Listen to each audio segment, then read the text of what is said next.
आजाद घूमने वालों, खुदा के कानून को पीठ के पीछे डालने वालों, खुदा की शरीयत का मजाक उड़ाने वालों, नफ्स के पुजारियों, इन्ना बत्श रब्बिका लशदीद, तेरे रब की पकड़ बड़ी सख्त है।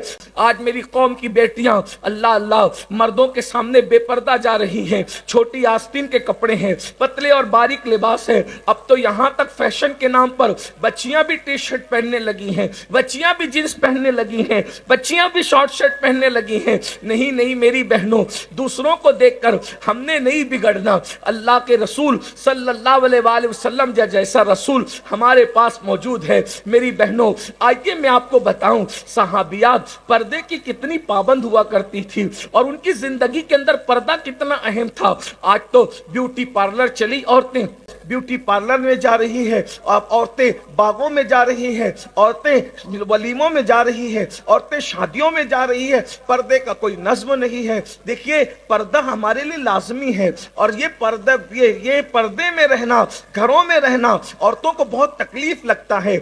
आइए जिनको वाकई आखिरत का खौफ है, जो आखिरत की तैयारी करते हैं, जो जहन्नम को समझ चुके हैं, उनकी जिंदगियां देखो। उम्महातुल मोमिनीन में एक उम्मुल मोमिनीन है, उनका नाम सौदा है। अगर आपने नहीं सुना, आप ज़हनो दिमाग में नक्श कर लें। हुजूर अलैहिस्सलाम की पाक 11 बीवियों में से एक बीवी का नाम जो है हजरत सौदा था और ये वो हमारी अम्मी जान है कि जिससे हुजूर अलैहिस्सलाम बड़ी मोहब्बत करते थे। हुजूर की हर ज़ौजा से हुजूर ने प्यार किया है, लेकिन कुछ लोगों के साथ एक इनफिरादियत हुजूर की थी। अल्लाह के रसूल अलैहिस्सलाम की ये मुकद्दस बीवी हजरत सौदा की खुसूसियत ये थी कि हुजूर अलैहिस्सलाम इनके साथ हंसी मिजाज ज्यादा फरमाया करते थे, जैसा कि हुजूर अलैहिस्सलाम की शान है। और ये खाना बनाने में बड़ी महारत रखती थी। हुजूर की दो बीवियों में खाना बनाने में बड़ी महारत थी, एक तो हजरत सफिया और एक तो हजरत सौदा। इन दोनों को खाना बनाने में बड़ी महारत थी। हुजूर किसी भी बीवी के घर रहते, हजरत सौदा खाना लेकर के पहुंच जाया करती थी। हुजूर अलैहिस्सलाम इसलिए इनसे बहुत मोहब्बत फरमाते थे।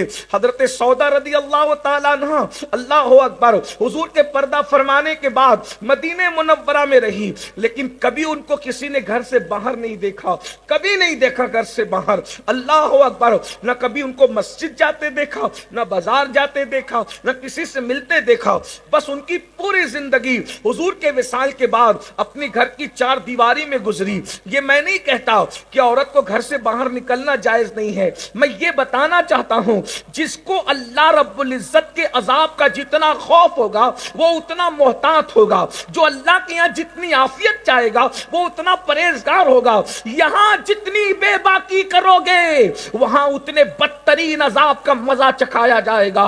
खुदा गैजूर है, अल्लाह गैरत वाला है और यहाँ के बेबाको तुम्हें कोई रोके ना रोके, लेकिन कुदरत तुम्हें पुकार पुकार कर कह रही है, आजाद घूमने वालों, खुदा के कानून को पीठ के पीछे डालने वालों, खुदा की शरीयत का मजाक उड़ाने वालों, नफ्स के पुजारियों, इन्ना बत्श रब्बिका लशदीद, तेरे रब की पकड़ बड़ी सख्त है। खुदा अल्लाह अकबर, जहन्नम के अंदर जो खौलते हुए दरिया है उसका एक कतरा अगर जमीन पे टपका दे, एक कतरा पूरी जमीन को बर्बाद कर दे, जमीन वालों को बर्बाद कर दे। मेरी बहनों, जहन्नम के दरियाओं का एक कतरा जब पूरी दुनिया के इंसानों को बर्बाद कर सकता है तो हमारा ये 5-6 फुट का वजूद उस अजाब को बर्दाश्त कर सकेगा? नहीं नहीं, हड्डियां चकनाचूर हो जाएगी, गोश्त चकनाचूर हो जाएगा।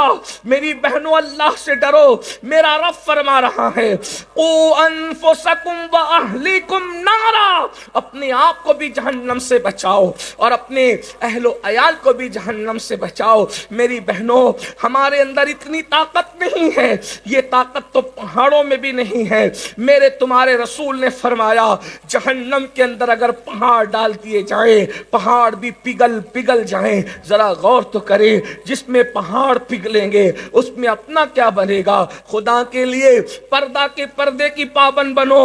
گھر سے بے پردہ نکلنے والی بہنوں اپنے حسن کی نمائش نہ کرو, اپنی خوبصورتی کی نمائش نہ کرو, اپنے بڑے بالوں کی نمائش نہ کرو. کب تک اتراتی رہو گی بڑے بالوں پر؟ جا کر کے ان بوڑھیوں سے پوچھو, وہ بھی جوانی میں بڑے بالوں پہ اتراتی تھی, لیکن جب بڑھاپا آتا ہے تو نہ بڑے بال رہتے ہیں, نہ وہ اترانا رہتا ہے, نہ حسن رہتا ہے, نہ وہ اترانا رہتا ہے. قرآن کہتا ہے والتین والزیتون وطور سینین وہذا البلد الامین لقد خلقنا الانسان فی احسن تقویم ثم رددناہ اسفل سافلین. تین کی قسم, زیتون کی قسم, طور سینا کی قسم, بلد امین کی قسم. اور اگر تفسیری ترجمہ کیا جائے, ولادت گاہ ابراہیم کی قسم, ولادت گاہ عیسیٰ کی قسم, ولادت گاہ موسیٰ کی قسم, ولادت گاہ مصطفیٰ جان رحمت کی قسم. ہم نے انسان کو خوبصورت بنایا, مگر جب وہ اللہ سے نہیں ڈرا, وہ ایمان نہیں لایا, نیک عمل نہیں کیا, تو پھر کیا کیا اللہ نے؟ ثم رددناہ اسفل سافلین. اللہ اس کو بڑھاپے کے گڑھے میں ڈھکیل دیتا. پھر وہ چہرے پر جو ہے وہ جھریاں آتی ہیں, آنکھوں کی روشنی چلی جاتی ہے, کبھی کمر کا درد ہے, کبھی گھٹنوں کا درد ہے, کبھی جوڑوں کا درد ہے, کبھی جسموں کا درد ہے, رات بھر نیند نہیں آتی. میری بہنوں جا کے ان بڈھے اور بڈھیوں سے پوچھو جو جوانی میں عیاشیاں کرتے تھے, آج پوری رات گزرتی ہے, ان کو سکون کی نیند نہیں آتی, ان کو چین کی نیند نہیں آتی. یاد رکھنا, اگر زمین پر زندگی کا لطف لینا ہے, گناہ چھوڑ دو, زمین کے اوپر بھی سکون سے سو گے اور زمین کے اندر بھی سکون سے سو گے. میں مروں تو میرے مولا یہ ملائکہ سے کہہ دے کوئی اس کو مت جگانا, ابھی آنکھ لگ گئی ہے. کیوں؟ کیونکہ تیرے دامن کرم میں جسے نیند آ گئی ہے, جو فنا نہ ہوگی ایسی, اسے زندگی ملی ہے. اللہ اکبر, اس کی قسمت پہ فدا, تخت شہی کی راحت, خاک طیبہ پہ جسے چین کی نیند آئی ہو. اللہ کی بندیوں یاد رکھو, آؤ, یہ دنیا سب کچھ نہیں ہے, یہ دنیا کی رانائیاں چند دن کی ہے, یہ ڈھلتی چاندنی تو پہر دو پہر کی ہے. ماہ مدینہ اپنی تجلی عطا کرے, یہ ڈھلتی چاندنی تو پہر دو پہر کی ہے. یہ خوبصورتی ہمیشہ نہ رہے گی, یہ جوانی ہمیشہ نہ رہے گی, یہ جوانی کی رانائیاں ہمیشہ نہ رہے گی, یہ جوانی کی بہاریں ہمیشہ نہ رہے گی. ارے جوانی کس کی رہی ہے؟ جو اپنی رہے گی. اس لیے جوانی کے اندر گناہ مت کرو. حضور مفتی اعظم کا خوبصورت کلام میں ہمارے بھائی قاری رضوان صاحب سے آپ سن رہے تھے, اس کا مقطع انہوں نے پڑھا, ایک مقطع اور باقی ہے. ریاضت کے یہی دن ہے, بڑھاپے میں کہاں ہمت. ریاضت کے یہی دن ہے, بڑھاپے میں کہاں ہمت. جو کچھ کرنا ہے اب کر لو, ابھی نوری جوان تم ہو.